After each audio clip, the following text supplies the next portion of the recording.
नमस्कार दोस्तों, जय मसीह की। Praise the Lord.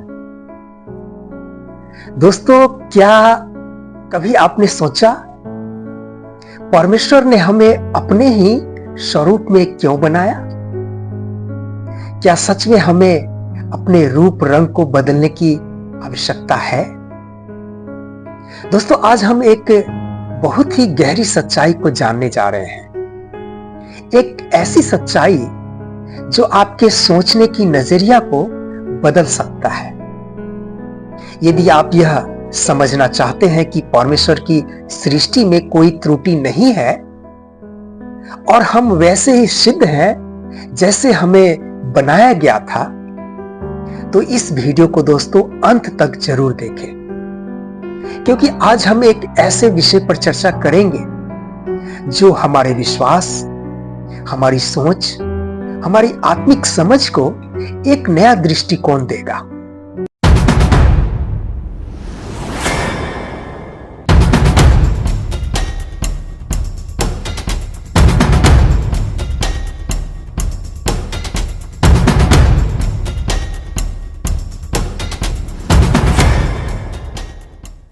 मेरे प्रिय भाइयों और बहनों, परमेश्वर पिता हम इंसानों को अपने स्वरूप में अपनी समानता के अनुसार बनाए। उत्पत्ति अध्याय 1:26। स्वरूप का अर्थ होता है किसी आकृति की छाया या उसकी रूपरेखा, और समानता छाया की आकृति से समरूपता को व्यक्त करती है। परंतु दोस्तों, इसका यह मतलब नहीं है कि परमेश्वर हमारे जैसे दिखते हैं। इसका मतलब यह है कि परमेश्वर पिता में जितने नैतिक गुण हैं, उन सभी नैतिक गुणों के साथ उन्होंने हम इंसान को बनाया और हमारे नथनों में जीवन का सांस फूंका, अर्थात परमेश्वर अपना आत्मा हमारे अंदर स्थापित किया। इसलिए दोस्तों, हम इंसान विवेकशील प्राणी कहलाते हैं। और प्रेरित पौलुस भी कहते हैं, क्या तुम नहीं जानते कि तुम्हारा शरीर पवित्र आत्मा का मंदिर है? दूसरी कुरिन्थियों की पत्री अध्याय 6:9। दोस्तों, परमेश्वर पिता ने हम इंसानों को पूर्ण बनाया, सिद्ध बनाया, सुंदर बनाया। हमारे शरीर के एक भी अंग में घटी कमी नहीं है। सभी अंग पूर्ण है, सिद्ध है, सुंदर है। हमारा बाल, हमारी आंखें, हमारा नाक, हमारा कान, हमारा होठ, हमारा हाथ, हमारा पैर, हमारी उंगलियां, हमारा चेहरा, हमारा रंग रूप, हमारा नाखून, सब कुछ पूर्ण है, सिद्ध है, सुंदर है। कहीं कोई घटी कमी नहीं है।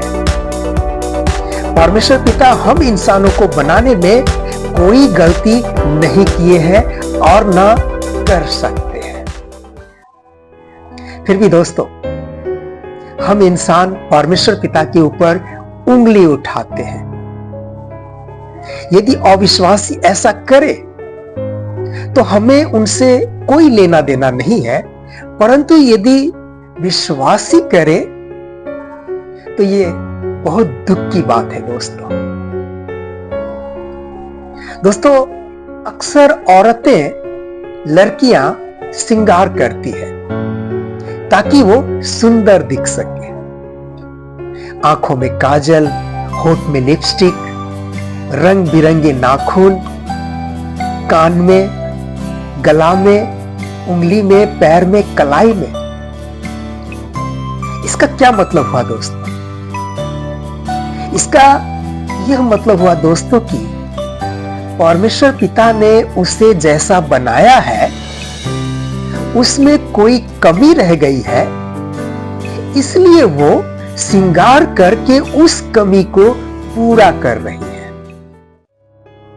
मेरे प्रिय भाइयों और बहनों, यदि कोई विश्वासी बहन ऐसा करती है तो वो परमेश्वर पिता के ऊपर उंगली उठाती है, उंगली उठाती है।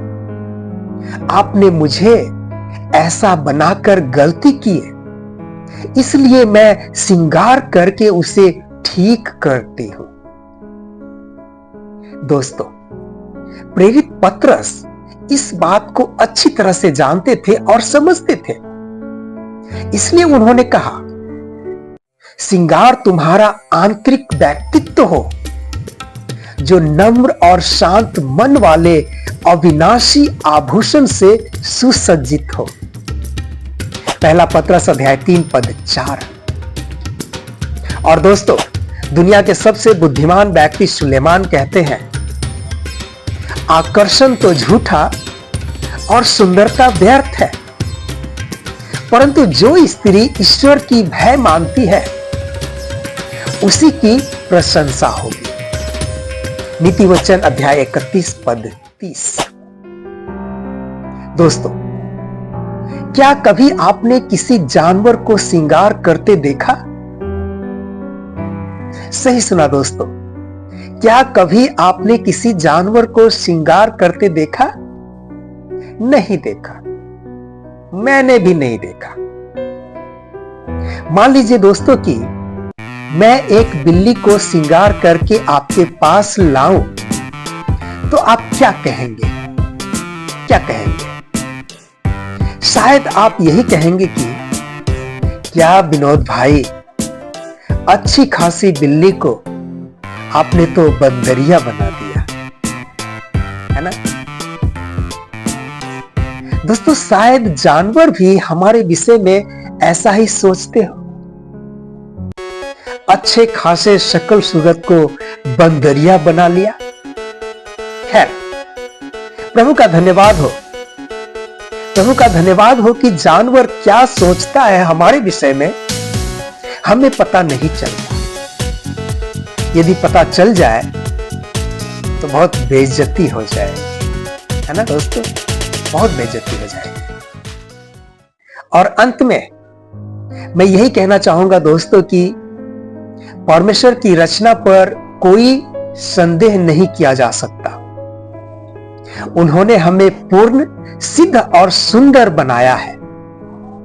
जब हम अपने स्वरूप को बदलने की कोशिश करते हैं तो यह कहीं ना कहीं उनके निर्णय पर प्रश्न उठाने जैसा होता है। याद रखें, बाहरी श्रृंगार से अधिक महत्वपूर्ण आंतरिक सौंदर्य है जो प्रेम, नम्रता और परमेश्वर के भय से चमकता है। इसलिए अपने असली स्वरूप में गर्व महसूस करें, क्योंकि आप उसी परमेश्वर की उत्कृष्ट कृति हैं जिसने संपूर्ण कायनात की रचना की है। वीडियो कैसी लगी दोस्तों? अपना सुझाव कमेंट बॉक्स में जरूर दें। फिर मिलते हैं अगले वीडियो में। तब तक के लिए जय मसीह की। प्रभु आप सबों को बहुत आयत से आशीष प्रदान करें। आमीन।